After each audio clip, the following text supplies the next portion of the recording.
So Peacemaker season 2 episode 2, more like Bold and the Beautiful episode 2, more like Young and the Restless episode 2, more like As the World Turns episode 2. You smelling me? What I'm saying is it was a lot of soap opera stuff going on, very little action, a lot of character development, a lot of emotion, which isn't necessarily a bad thing because Peacemaker isn't just some goofy nut. He was until about the mid 2000s, but he has soul, he has emotion, he has feelings.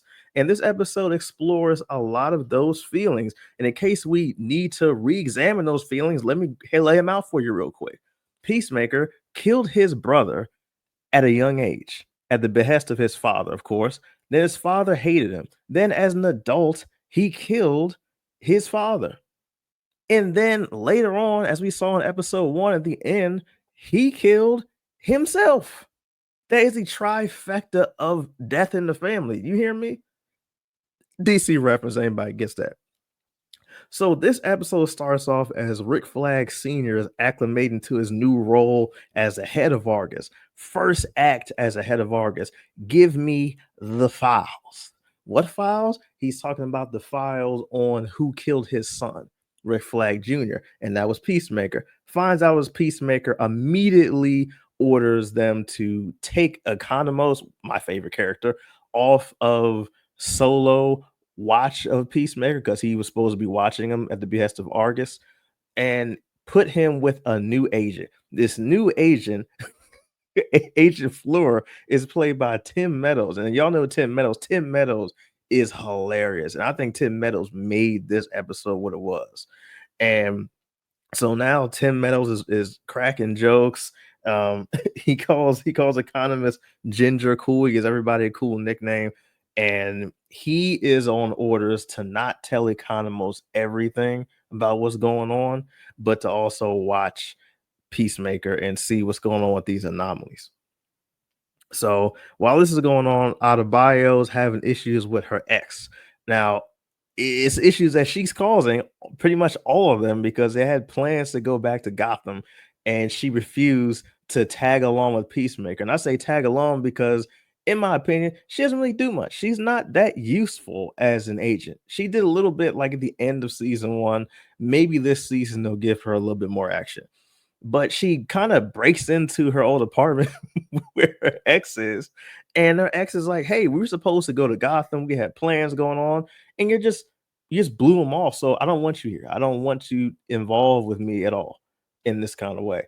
And that's kind of a emotional scene if you're a big fan of Adebayo, because Adebayo really has nobody except for that dumb group of friends. She doesn't even have her mother anymore. No, she told on her mother, whistle blew. So after that's happening, Harcourt is having trouble as well. Harcourt is like having this whole, they called in the first episode, toxic masculinity thing, where she doesn't want to show her emotions except for anger. And so she's in a pharmacy because the last episode she was at a bar. And in the bar she got into a fight with a bunch of dudes. She didn't win. But god damn, does it matter? Does it matter? Anyway, sorry, I forgot what I was talking about. But she went off this lady in the pharmacy while she's gathering items to patch herself up. So she's just exhibiting more toxic behavior, angry behavior. And after that, we have Chris goes with Vigilante, who is like the star of the show. Well, I love Vigilante. But he goes with Vigilante into the portal room because he needs to clean up that dead body. And Vigilante's there. He's ready with all the cleaning supplies. Mr. Clean, he got the brushes, they got everything. And he's talking to Vigilante. He talks to Adebayo every now and then this episode about how he's feeling. Like he couldn't get into Justice Gang. No one takes him seriously. He has all these deaths around, and then he keeps thinking about that other universe that he kind of already somewhat screwed up by killing himself. So while he's going to get back into his trailer by himself, he has a phone. He has a phone of the Peacemaker that he killed, and he sees a whole bunch of happy pictures with him and Harcourt, and a whole bunch of happy videos with her smiling in every single one of them. And it's not really jealousy that I see. I see like he has a deep longing for companionship. And he doesn't really have any true friends besides this dumb group. And even some of them don't necessarily understand him. Like Harcourt does not understand him at all. The one person he wants to understand him. And so when Harcourt's having like a party on her roof, little get together, Chris goes up there with all the rest of the friends. They're having a good time. Everybody's cool. Harcourt's coming out of her shell, and Chris is kind of just he's trying to be a good person. He's reaching out to her. He's like, "Hey, I see you have a bruise on your eye. Don't go to that bar. That bar is where people are looking for a fight." And she just blows him off because she thinks that he wants her to be some damsel in distress, which she clearly isn't.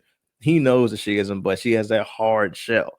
So that doesn't work out. So of course, Chris is drinking. He's hanging over there longer than he should. While that's happening, Tim Meadows' character Agent Fleur goes in with his agents. So they go into the trailer to infiltrate and they find the room with the portals. Doesn't matter. Eagly jumps into the room, or should I say, flies into the room, beats ass. And when I say beats ass, I mean the agent named Encino Man eagerly pulls his eye out. I mean, the agent named Encino Man eagerly pulls his eye out. And Eagly is like a trained eagle assassin. And he is assassinating, not assassinating, but I thought he would assassinate that guy. He's still alive, but he's knocking people out with his beak. He's pecking people on the back, giving them a shank. And one of the best acts of this season so far is Eagly walking away triumphant back into the trailer. That is hilarious and sends them all running because Chris is going to come back in there. And as Chris goes back into his trailer, where some of his people from the orgy from last episode still are, he goes back into his room. And while he's about to smoke a little bit, he sees that phone again. And on that phone, he's still looking at the pictures and the videos of him and Harcourt, happy, smiling, and whatnot. And then he texts her. The text does not go through. He just texts her, hey, because she's in a different universe. So, what's he do? He does the Peacemaker thing. He goes into that other universe, and then when he gets there, he hears his father. His father's looking for him, obviously. He can't find him anywhere. He sits in his living room, sends a text, goes through, and the last thing that we see on this episode is Harcourt text back, hey, and then a broken heart. So maybe that Chris dying, maybe they missed an important dinner date or some kind of really important thing that they're supposed to deal with.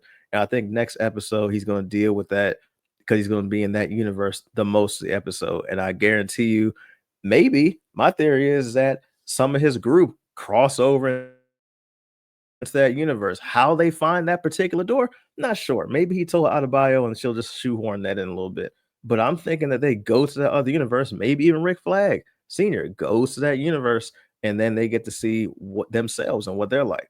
So that'll be cool. That's probably going to happen in like, if not next episode, the episode after that when they're all looking for Chris.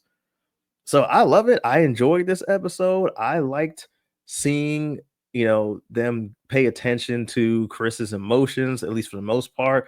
I like seeing the friend group, the camaraderie, and I like seeing Tim Meadows' character come in. It was to me, it was a perfect blend of comedy and emotions that can get you involved with each character and get you to like a character more or hate a character more. But that's all the time I have for you today. My name is Scotty, aka Corona. You can follow us on Kuronocomics on TikTok or MLF and everything else. Catch you next time.